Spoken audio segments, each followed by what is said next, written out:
असेल तर संत कळाले पाहिजेत. संत कळाले तर देवापर्यंत पोहोचण्यात अडचण येणार नाही. आणि माझं तर स्पष्ट मत आहे आप्पा, लोकांना देव नाही कळाला तरी हरकत नाही, लोकांना संत कळाले पाहिजेत. ज्या दिवशी संत कळतील त्या दिवशी देव आपोआप मिळेल.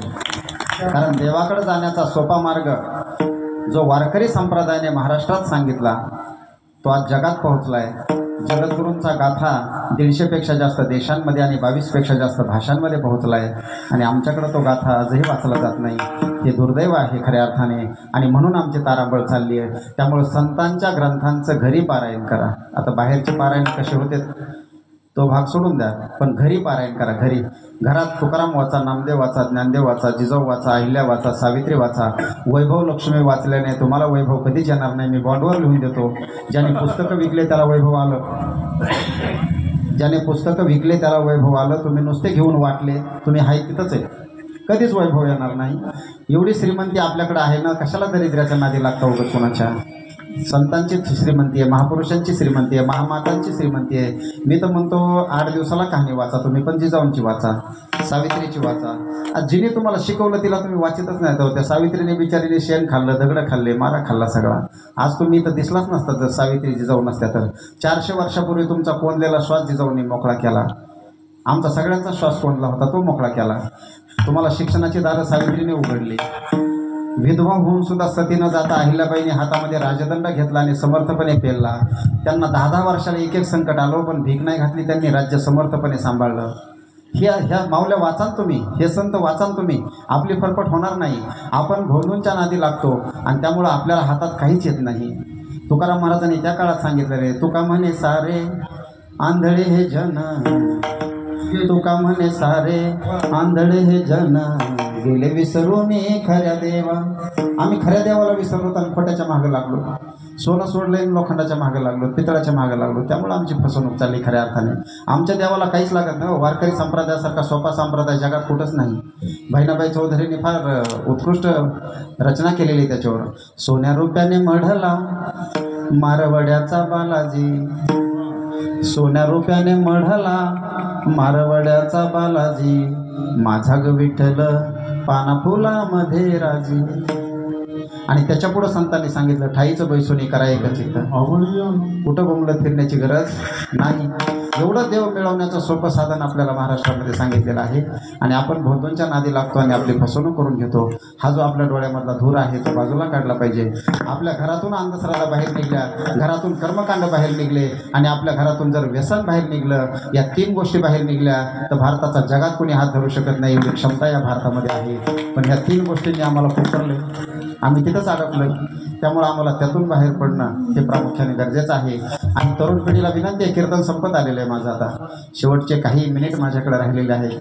तरुण पिढीला विनंती आहे माझी विशेषतः, खरंच जर तुमचं शिवाजी महाराजांवर प्रेम असेल, खरंच जर तुम्ही स्वतःला शिवप्रेमी म्हणून घेत असाल, खरंच जर छत्रपती तुमच्या हृदय सिंहासनावर विराजमान असतील, तर तरुण पिढीने या 19 फेब्रुवारीला जयंती साजरी करत असताना एक काम करा. ज्यावेळेस तुम्ही राजाच्या दर्शनाला जाल ना, ज्यावेळेस तुम्ही राजाच्या पायावर आपलं डोकं टेकाल ना, ज्यावेळेस तुम्ही राजाच्या पायावर आपले मस्तक टेकाल, ज्यावेळेस पाय धराल, त्यांच्या पायावर हात टेकवाल, त्यावेळेस एक काम करा, तुमच्या खिशामध्ये हात घाला. पॅन्टीच्या नाही, शर्टच्या नाही. राजे खूप श्रीमंत होते, त्यांना तुमच्या पैशाची गरज नाही. तुमच्या मनाच्या खिशामध्ये हात घाला आणि एक व्यसन काढून राजांच्या पायावर वहा. ती खरी शिवजयंती असेल. विठाल.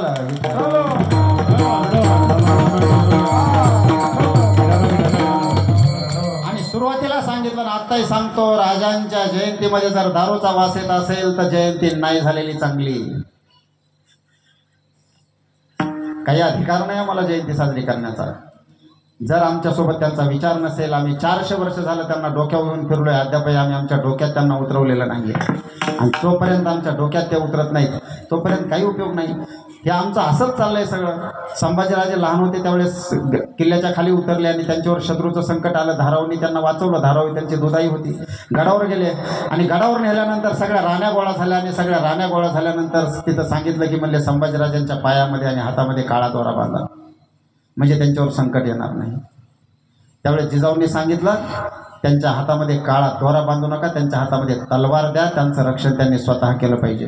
दोरे बांधल्याने कोणाचं रक्षण होत नाही. आजही शाळेत मुलं आल्यानंतर हातात दोरा, गळ्यात दोरा, पायात दोरा, मनगट बारकाली, अंग वाळून चालले, बरगड्या उघड्या पडल्यात आहे आणि दोरे बांधून त्याला शक्ती येणार आहे. आमच्या माता भगिनींना तर काय करावं काही कळत नाही. ह्या सगळं कुटुंबाच्या हिताचंच करतात बरं का. ह्यांचा उद्देश स्वच्छ असतो. आपला नवरा सुरक्षित असावा, आपली मुलं सुरक्षित असावीत, आपलं घर सुरक्षित असावं, आपली प्रगती असावी. अहो पण तुमचा मार्ग चुकीचा आहे ना. आणि कसं स्टेशन चांगलं मिळेल? जर शिवाजी महाराजांच्या हातामध्ये दोरेच बांधत बसले असते जिजाऊन, मनगट तसं मजबूत झालं नसतं. भोसल्यांच्या घरामध्ये जिजाऊ सांगायच्या आधी तलवार जन्माला येते मग मूल जन्माला येतं. आणि त्याच्या 5वीला तलवारच पूजली जाते आणि म्हणून स्वराज्य निर्माण होतं, लक्षात घ्या. आणि म्हणून संभाजीराजे स्वराज्य रक्षक होतात. कशाला दोरे कशाला गंडे बांधता? हे कवर करायचं हे आता तुम्ही शिकला, तुम्ही तरी सुधरा कमीत कमी. ते खेड्यापाड्याचं सोडून द्या.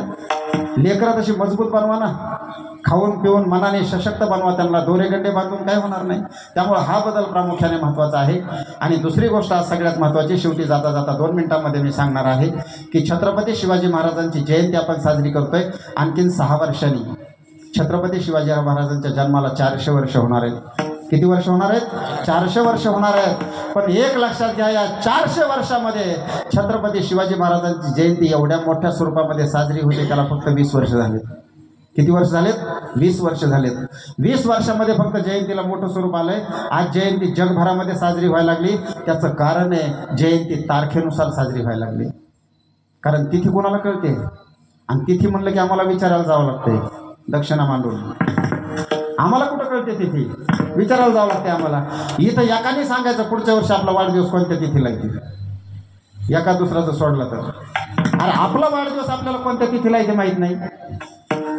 सगळे वाढदिवस तारखेनुसार साजरे होतात आणि शिवाजी महाराजांची जयंती तिथीनुसार साजरी होते. आजही काही कॅलेंडरवरती छापली जाते तिथीनुसार. त्यांचे कारनामे ते सोडणार नाहीत. पण आपण जर शिवप्रेमी असो तर आपण सुधारलं पाहिजे. तारखेनुसार शिवजयंती साजरी व्हायला लागली म्हणून जगभरात शिवजयंती साजरी व्हायला लागली. कारण तिथी फक्त भारतात चालते, जगात चालत नाही. म्हणून जग पुढं गेले ना आपण मागे. ज्ञानेश्वरांच्या काळात जग पुढं होतं, तुकोबांच्या काळात जग पुढं, भारत पुढं होता. ज्ञानोबांच्या काळात भारत पुढं होता, जग मागं होतं. नामदेवांच्या काळात भारत पुढं होता, जग मागं होतं. तुकोबांच्या काळात भारत पुढं होता, जग मागं होतं. शिवरायांच्या काळात भारत पुढं होता, जग मागं होतं. लक्षात घ्या, जगातलं पहिलं स्वातंत्र्य जे शिवाजी महाराजांनी मिळवलंय, पहिलं स्वातंत्र्य जगातलं. आधुनिक इतिहासामध्ये पहिला स्वतंत्र झालेला देश म्हणजे अमेरिका आहे. पहिला स्वतंत्र झालेला देश, ब्रिटिशांच्या तावडीतूनच स्वतंत्र झाला. पहिला देश अमेरिका, तो झाला 1776ला. 1776ला. आणि आमच्या राजाचा राज्याभिषेक झाला 1674ला. अमेरिकेच्या 102 वर्ष आधी.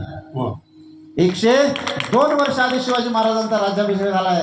अरे स्वातंत्र्य काय असावं हे आमच्या राजांनी अख्ख्या जगाला दाखवून दिलेले आहे. न्याय काय असावा, समता कशी असावी, बंधुता कशी असावी हे आमच्या राजाने अख्ख्या जगाला दाखवून दिलेले. आम्ही कुठं होतो बघा तुम्ही.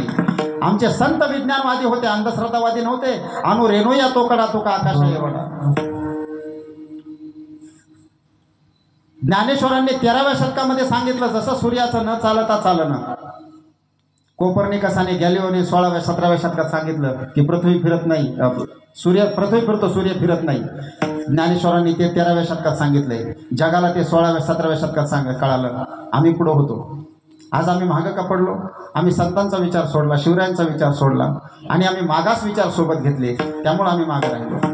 आम्हाला जर पुढं जायचं असेल तर हे मागास विचार बाजूला काढले पाहिजेत. जग ज्या पद्धतीने चालतंय, आज अख्ख्या जगात इंग्रजी कॅलेंडर चालतंय, तारखेवरचं कॅलेंडर चालतंय. शिवरायांची जयंती 19 फेब्रुवारीला साजरी व्हायला लागली म्हणून आज जगभरात साजरी होते. आज शेकडो देशांमध्ये शिवरायांची जयंती साजरी होते 19 फेब्रुवारीला. कारण तारखेनुसार साजरी व्हायला लागली. तारीख फिक्स आहे, बदलतच नाही. पुढच्या वर्षी 19 फेब्रुवारी फिक्स आहे ना. काही गरज आहे का तिथे कोणाला विचारायची, बघायची? आता शिवजयंती समोरचा दुसरा धोका आहे, लक्षात घ्या. आता शिवजयंतीमध्ये आरती आली. इथं सगळ्यांचं एकदा टाळ्या वाजून अभिनंदन करा की इथल्या कीर्तन महोत्सवाची शेवट हा जिजाऊवंदनीने होतोय. आता शिवजयंतीमध्ये आरती घुसवली.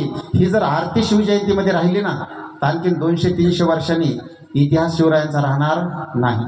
आपण फक्त जाणार, कुणीतरी आरती म्हणणार किंवा डीजेवर आरती लावणार, आपण टाळ्या वाजवणार, प्रसाद खाणार, हात पुसणार आणि जाणार. एवढ्यापुरती शिवजयंती राहील फक्त. जर ही आरती राहिली, हा धोका आहे शिवचरित्रापुढचा, हा धोका आहे शिवजयंती पुढचा. आणि त्यामुळे आरती बंद झाली पाहिजे. आणि ह्यासाठी सामूहिक प्रयत्नांची गरज आहे सगळ्यांच्या. 20 वर्षापासून जिजाऊ वंदना महाराष्ट्रामध्ये गायली जाते, ती जगभरात पोहोचली. जगभरात जिजाऊ वंदना पोहोचली आज. आणि जिजाऊ वंदनेमध्ये शिव पार्वतीला वंदन आहे. ऐका तुम्ही जिजाऊ वंदना बारीक. शिव पार्वतीला वंदन आहे, बळीराजाला वंदन आहे, शहाजी राजांना वंदन आहे, शिवाजी राजांना वंदन आहे. हे सगळे जिजाऊ वंदनेमध्ये येत आहे. आरतीमध्ये नुसते शिवराय, तर तोही अवतार दाखवलेला आहे. शिवराय हा अवतार नव्हता, शिवराय घडवले होते तसे. आणि जर भविष्यामध्ये रामकृष्ण माणसंच होते ना, त्यांनी इतिहासच घडवलेला आहे. आम्हाला त्यांचा इतिहास माहीत नाही, त्यामुळे आज आम्ही त्यांचं फक्त दर्शन घेण्यापुरतं राहिलो. रामकृष्णाच्या इतिहासाचा कुठलाही पुरावा आज उपलब्ध नाही आहे. अयोध्येत जन्म झाला हे सांगितलं जातं, किंवा कृष्णाचा जन्म झालेला गोकुळात सांगितलं जातं, हे सगळं सांगितलं जातं, पण त्याचे पुरावे आज वास्तूच्या स्वरूपामध्ये नाहीत. आज आपल्याकडे रायगड आहे, आपल्याकडे प्रतापगड आहे, आपल्याकडे सिंधुदुर्ग आहे, सगळे किल्ले आहेत शिवाजी महाराजांचे. पुढच्या 1000 वर्षांनी हे किल्ले नसतील. त्याचं लाईफ आहे, ते राहतील का 5000 वर्ष, 10000 वर्ष, 20000 वर्ष, डागडुजी करून आणखीन काही वर्ष राहतील. पण छत्रपती शिवाजी महाराजांचा विचार, त्यांचं कर्तृत्व, त्यांचं नेतृत्व, त्यांचं मातृत्व, त्यांचं दातृत्व हे चंद्र सूर्य आहे तोपर्यंत राहणार आहे, आणि त्यानंतर सुद्धा राहणार आहे. आणि जर ते आपल्याला तिथपर्यंत न्यायचं असेल तर तो विचार जिवंत राहायला पाहिजे. अभिषेक आणि आरती झाली की विचार आणि कर्तृत्वाची माती होते. अभिषेक आणि आरती, विचार आणि कर्तृत्वाची माती. आणि त्या विचारांची आणि कर्तृत्वाची जर माती होऊ द्यायची नसेल तर छत्रपती शिवाजी महाराजांच्या कुठलाही कार्यक्रम असू द्या घरातला कुणाच्या बी, तिथं जिजाऊ वंदना व्हायला काहीच हरकत नाही. कारण जिजाऊंनी 18 पगड जाती धर्माच्या लोकांना एकत्र केलेले आहे. या महाराष्ट्राची माती काही साधी माती नाही. वारकरी संतांनी 18 पगड जाती धर्माच्या लोकांना एकत्र केलं, या मंडपामध्ये आणलं, एका पंक्तीमध्ये बसवलं, काल्याचा महाप्रसाद खाऊ घातला. कुठलाही भेद नाही, ओळख एकच, वारकरी, बस. जात नाही, धर्म नाही, काही नाही. आणि तेच छत्रपती शिवाजी महाराजांनी केलं. 18 पगड जाती धर्माच्या लोकांना एकत्र केलं, त्यांच्या खांद्यावर भगवा निशाण दिलं, स्वराज्य निर्माण केलं आणि ओळख दिली फक्त मावळा. जात नाही, धर्म नाही, काही नाही. हा एकतेचा संदेश छत्रपती शिवाजी महाराजांनी दिलेला आहे. आणि त्यामुळं आरती बाहेर निघली पाहिजे आणि जिजाऊ वंदना पोहोचली पाहिजे. इथं जिजाऊ वंदना तुम्हाला यासाठी ऐकवली जाते की ती घरातल्या प्रत्येक लेकराने म्हणली पाहिजे, महिलेने म्हणली पाहिजे. घरात कुठली पूजा असेल, सण असेल, काही असेल, जिजाऊ वंदनेने सुरुवात करा. पुढची पिढी जिजाऊ वंदना मानणारी तयार होईल. आणि शाळेमध्ये, कार्यक्रमामध्ये कुठेही जिजाऊ वंदना होईल. जिजाऊ, शिवपार्वती, शहाजीराजे, बळीराजा, शेतकऱ्यांचा राजा, ह्या सगळ्यांना वंदन त्या माध्यमातून होतंय. दुसरी गोष्ट, जिजाऊ वंदना स्पष्ट कळते. आरतीचा काहीच मेळ लागत नाही. डीजेवर आरती लावली जाते, ताट फिरवणारे फिरवीत राहते, टाळ्या वाजवणारे वाजवीत राहते, संपला कार्यक्रम. असं जर राहिलं तर 100-200 वर्षांनी काय होईल? जसे गणपतीच्या आरतीला राजकीय नेते बोलवले जातात, या आरती करा आणि जा, तसं येतील, आरती करतील आणि जातील. शिवजन्मोत्सव असा होईल भविष्यामध्ये.